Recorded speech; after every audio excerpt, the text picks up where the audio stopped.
Hello and welcome back to Building Momentum, the show where we peel back the curtain on the exciting and often chaotic world of building a successful SaaS business. I'm Yash, your host for this show, where every episode we bring you the stories and strategies of founders who've been in the trenches, conquering churn, scaling their teams, and building products that people and businesses love. In this episode, we'll be chatting with Pierre, CEO at ICPS.com. They are a powerful email discovery platform that can help you find verified emails and lower your bounce. And we are excited to hear their story and the lessons that they've learned along the way as well. We'll be dissecting the wins, the losses, and everything in between. So buckle up, grab your headphones, and get ready to dive into the world of SaaS founders. Hey Pierre, thank you for joining in. How are you doing today? Hi, Yash. Thank you very much for having me on your podcast. I'm very good. What about you? Awesome. I'm doing great as well. And again, thank you for joining in. So starting off, right? So just tell us a little bit about ICPs, what you're doing, what's the product all about, how did you start? Give us a stock of what you're doing at ICPs. Okay. So ICPs, as you previously said, is an email finder tool. So you can use our platform to upload a prospect list with first names, last names, and company names. And based on that, we'll be able to retrieve a large amount of emails to let you reach out those prospects. Oh, nice. Yeah. Awesome. And so that's great to know, right? So essentially, one of the challenges with a platform like ICPs is that an email finder tool is essentially useful for almost everyone. Right? So almost every company has a sales department. Almost every sales department does cold outbound, and they would require a platform like ICPs to do email discovery. Um, how do you segment that market? How do you identify who are the lower hanging fruits? How do you go after them? What's your process? How does that look like? That's a very good question, actually. At the very beginning of ICPs, and we are 1 year old, so it's still young. But at the very beginning, we were exploring many different options in terms of market segmentations. So we explored like many different targets. Very quickly, it appeared to us that the lead gen agencies were the low hanging fruits, as you said, because they have a huge need of emails in high volumes, and they care about the price for that.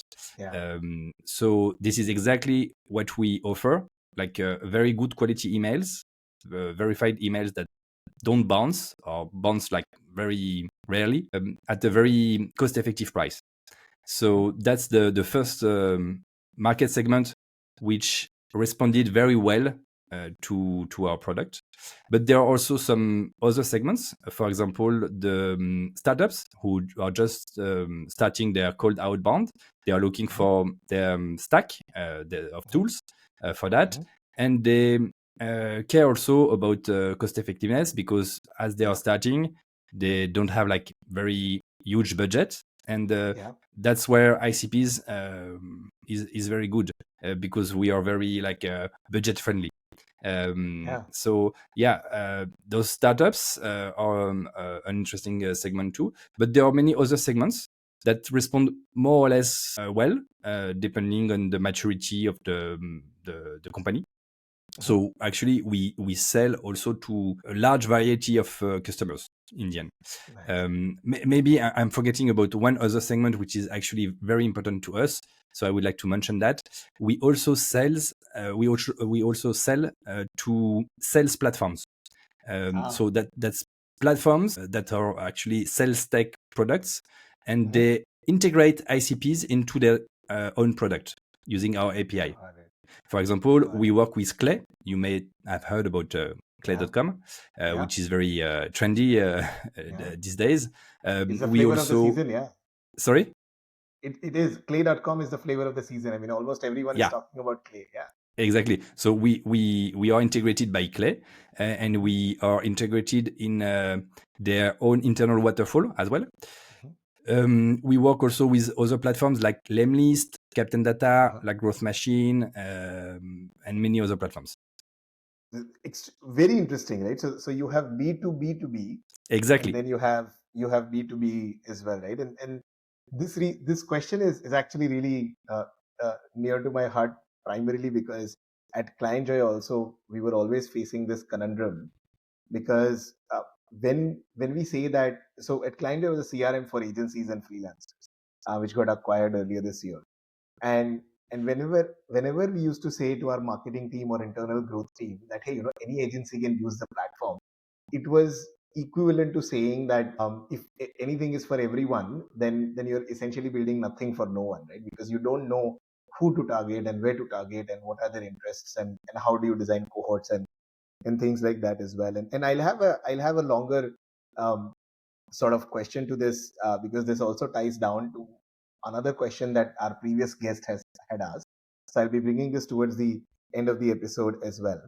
One of the interesting things that I noticed while I was going through your LinkedIn and even our pre-interview conversation was that there was a while, a couple of years back, when you were doing two things at once. You were running a product as well as an agency. Both of them you were doing together, and then now you are only running the product, right, which is ICPs, and stop the agency operations, right? So can you talk a little bit about that, how it was running both of them at once, and then transitioning from an agency to a product, and what are the challenges that a founder faces? If you can talk a little bit. All right. So 7 years ago, I co-founded a communication agency. We grew this agency for several years. During this time, I had to prospect a lot because this agency sells services that are just like one-time services. They are not recurring services. So every year we had to find new clients for our services. That's how I started to prospect like intensely. And at that time, I discovered all the sales automation tools that were popping up everywhere like a few years ago. I was very excited about that. I got very enthusiastic about this new way of making sales. And that's how I entered this space. But soon I realized that the existing tools at the time, they were like capped in terms of email discovery. The email finder tools that I was using were not very good, but that was the beginning of this new industry. So I understand that. I understand that they were pioneering the path. But still, it was like a bit frustrating for me to get rid of the 2/3 of my list when I was using those tools. So I tried to figure out how I could go further. Since I had some web developers in my team, in my agency at the time, we developed scripts to get more emails than what the existing tools were able to provide. And after a few years, we figured out that we had developed a bunch of scripts that were actually doing very well in comparison to those tools, the existing tools. So we decided that we had a good opportunity to create a SaaS, and we decided to split the team and to package all these scripts into a self-serve SaaS. That's how we made the switch. But there is also another level of understanding on that switch, which is that after a few years of running an agency, I faced the difficulties of running an agency, which are you are very dependent on your teammates, on your employees.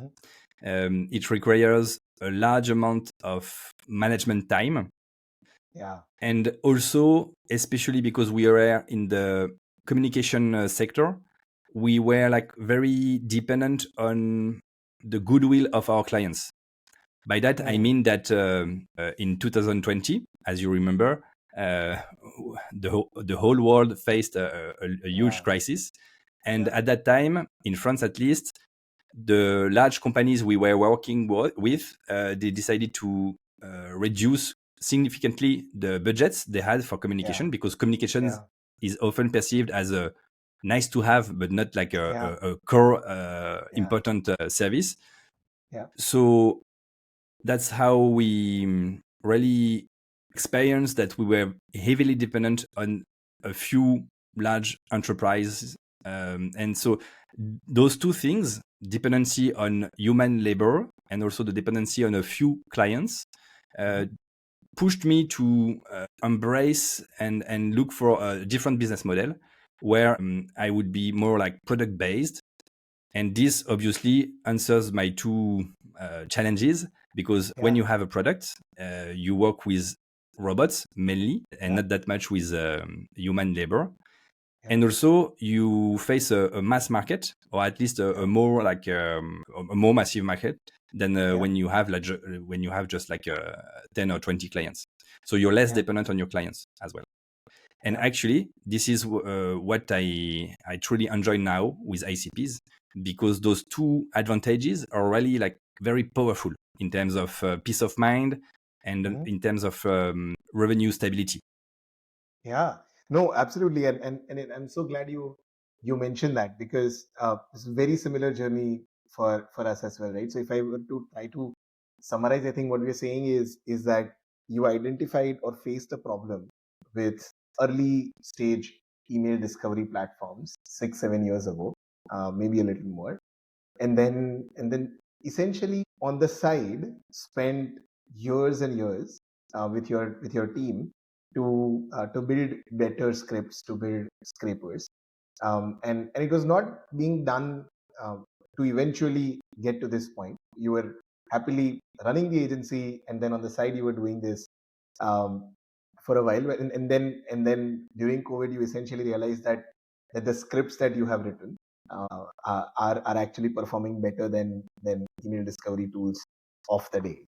And so you decided to launch a platform. And then the second reason being that agencies inherently are not scalable, in a sense that you can scale an agency, but the amount of input that needs to go into an agency is proportional to the output that your agency can generate, which is not true in case of running a product, right? So you can be a 10 people team and serve 10 customers, and the same 10 people team can serve 1,000 customers, and significantly lesser dependency on each client that you have, and then so on and so forth. So that's uh, that's very interesting. That's how a lot of SaaS companies are built as well. Very, very similar story. So one of the other things that I want to understand from you is that having at Momentum also we have an outbound team that reaches out, uses cold emails and things like that.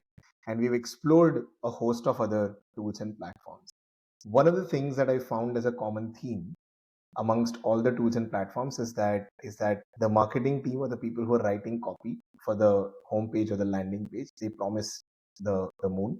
And so almost all of your competitors are promising that all of them have best email discovery rates and low bounce. And in cases where the market has a lot of, like, you have a lot of competition, and your competition is making the same promises, how do you stand out? How do you showcase that you are better? And this is another question that we also ourselves grappled, because CRM is if there's anything crowded than email discovery, it's a CRM, right?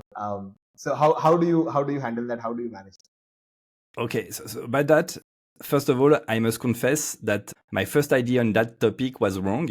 When we started ICPs, I thought that all our first customers or all our first like free users would perform tests on our platforms to figure out if we are actually better or not, comparing to the competition. And I was very surprised to see that actually people don't test. They don't test because they have good reasons not to do so. They don't have time actually, and they don't want to spend time and money on buying different subscriptions and making tests. They believe it's not their job to do so, and I actually now agree with that. But I thought I could rely at first. I thought that it would be I thought that I could rely on people making tests. Really, no, that was a bad idea. So we soon discovered that people rely on the marketing that they hear about and the reputation. So this makes us the task more difficult, because we are actually really better than the competition, truly better. But people don't see that. It's hard for them to trust me instead of anyone else, because, as you said, everyone is making the same promise. Yeah. So then it So eventually becomes becomes about who has a bigger microphone. yeah, So exactly. So yeah, so it's really a distribution challenge, yeah, and if you have a very good distribution machine and large budgets in terms of yeah, marketing, you will be heard more than actually products that could perform better. yeah. But that's fine. That's the game. So since you cannot change the game's rules, you have to play by the rules. Yeah. So at first, I decided to publish benchmarks, and by contrast with the competition, when I publish a benchmark, I open source all the data sets that I have used. So Oh wow. basically, I create a list of let's say 500 or 1,000 prospects Mm-hmm. that I scrape randomly on LinkedIn, Mm-hmm. and then I upload this list on my email finder and on other email finders as well. Ah. I pay for the credits on the other email finders tools, and then Mm-hmm. I publish all the results, like my Ah. processed file and also the processed file processed by other email finders. So I try to create transparency on the Mm-hmm. market by open sourcing those datasets, and Yeah. this makes a big difference with all the other benchmarks, which are black boxes. People say they are the best, but you have no way to check the data. Yeah. So I try to create trust using that, but even that, it's like not working very well, to be honest. Uh-huh. So what I try to do is that I try to convince my users to become ambassadors. But here again, there is another challenge. For a lot of our users, we are actually their secret sauce or one of their secret sauces. So they don't want to Right. share Yeah, the fact because that we most are of your good. customers are lead gen agencies, right? And lead Exactly. gen agencies performing better for their clients because they've gotten a good product that is underlying their service and they don't want to share it. That's an Exactly. interesting problem to solve. Yeah. So basically, what's left for us is that to invest marketing budgets. So Mm-hmm. in the future, we plan to invest some budget with influencers, for example, to Mm-hmm. sponsor some influencers for them Yeah. to speak about our product. But Mm-hmm. really, it's a pity not to be able to rely on the fact that our product is just better. But that's the way Yeah. it is. Yeah, that's the game, right? So this sort of brings back to a joke that we internally had, right? Which is what you also mentioned. So KFC, one of the very famous things that KFC says that is that we have 13 herbs and spices, right? That's their secret sauce to making finger licking good chicken. And I always felt bad for those 13 herbs and spices because we know that they use 13 herbs and spices, but we don't know which one are those. So you're one of those for your customers, right? So you're one of those herbs and spices for your customers, which they don't want to reveal because they are getting results using ICP. The other question that I have for you is that in a team that in the scale of the team that you have versus the team size that your competition has, I'm sure that people in your team are playing multiple roles, including yourself.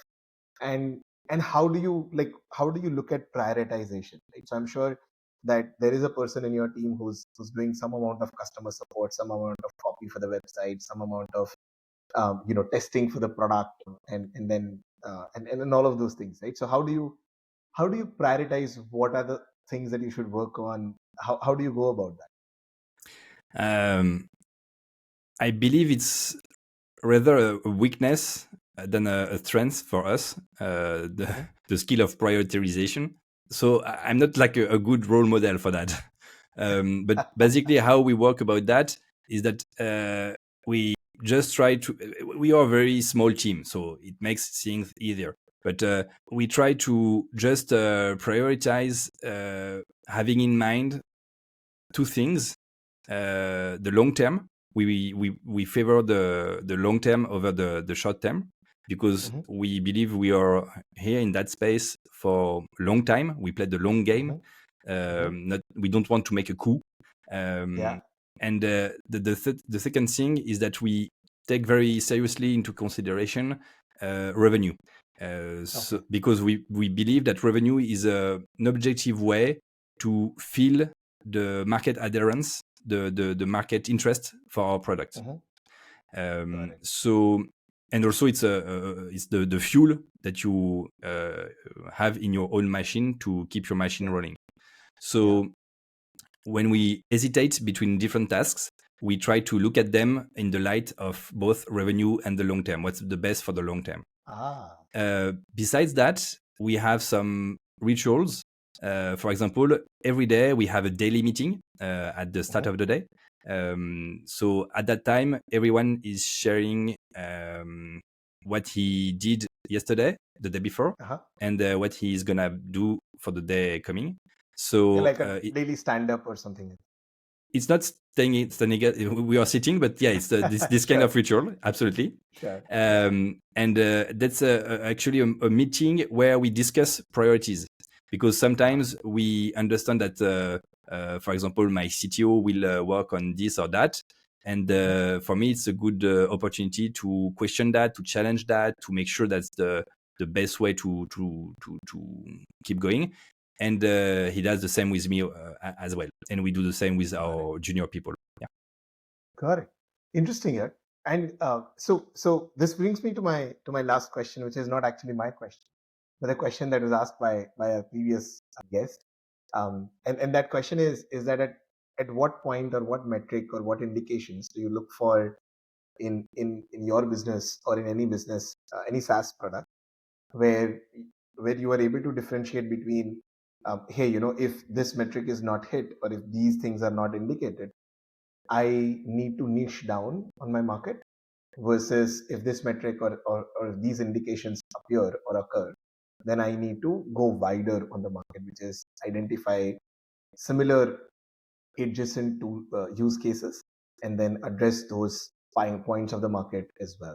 So how are you thinking about it?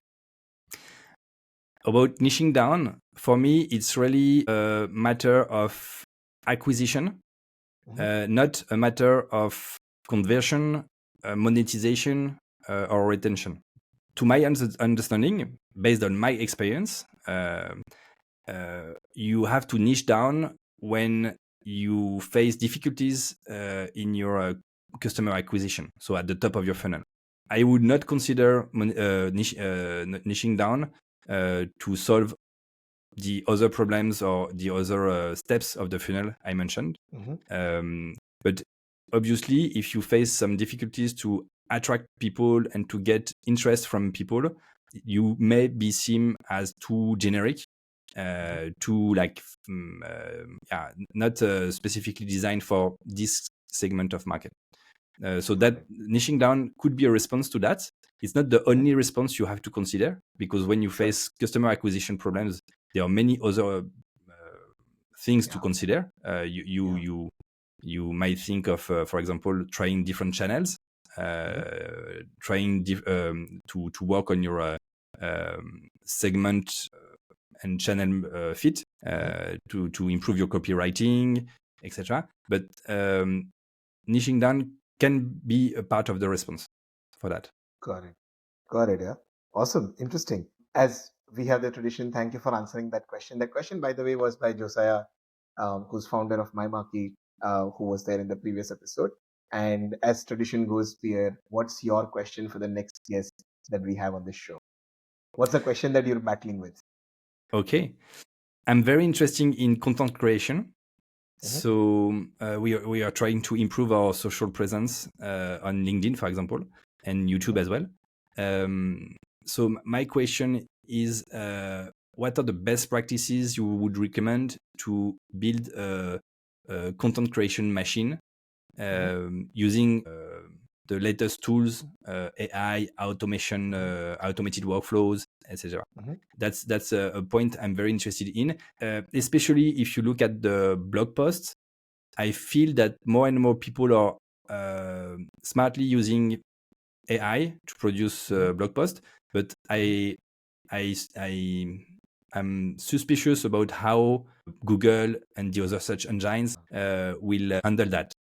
It's a Yeah. dangerous game, because if you Yeah. are considered as like too heavily relying on AI by those search engines, you might be punished for that. So that's my first question. May I ask more than one question? Absolutely.